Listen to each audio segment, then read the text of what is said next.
Realism. Be realistic, demand the impossible. This famous slogan, which graced the walls of Paris in May 1968, was truly revolutionary in its time, turning every common-sense conception of realism on its head. Now artificial, virtual, quote, realities have come to dominate social relations. Life is not so much lived as watched, and anything can be seen with the new technologies.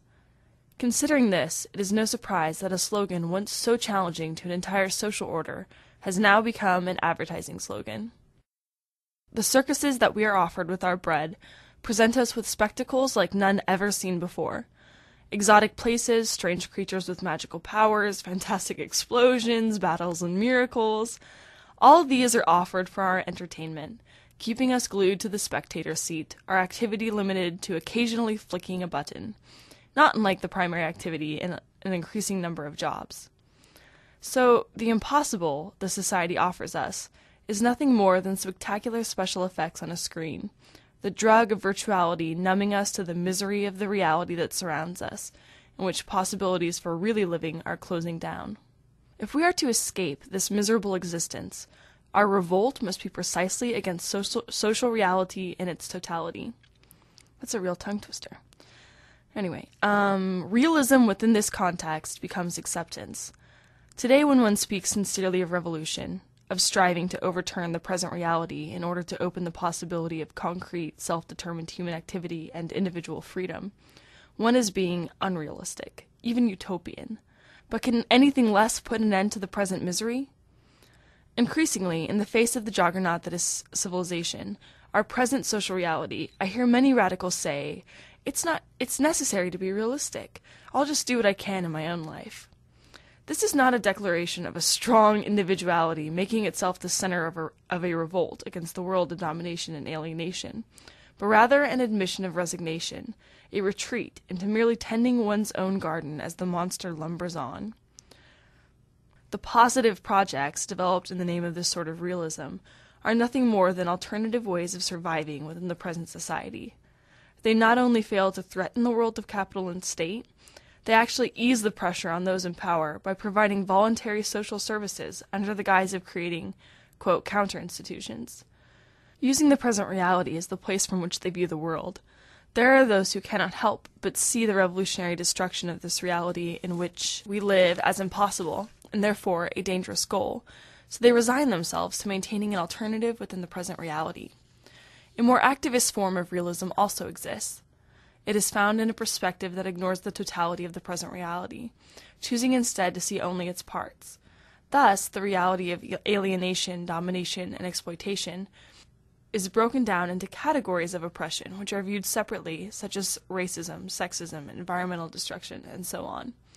Although such categorization can be useful for understanding the specifics of how the present social order functions, it usually tends instead to keep people from observing the whole.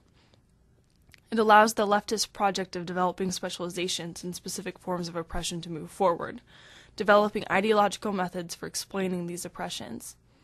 This ideological approach separates theory from practice, leading to a further breakdown into issues upon which to act. Equal wages for women. Acceptance of gays into the military, or the Boy Scouts, protection of a particular wetland or patch of forest, on goes the endless rounds of demands.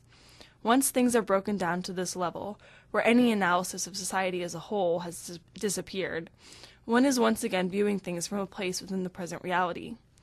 For the activist realist, also known as the leftist, efficacy is the primary value. Whatever works is good.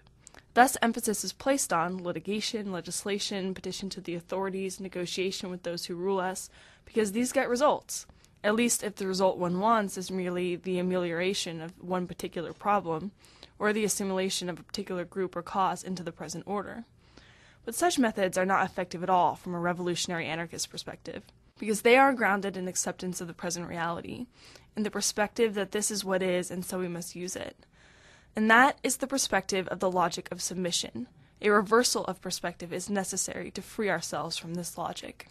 Such a reversal of perspective requires finding a different place from which to perceive the world, a different position from which to act.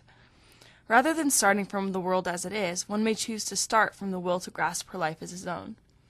This decision immediately places one into conflict with the present reality, because here the conditions of existence, and thus the choices of how one can live, have already been determined by the ruling order.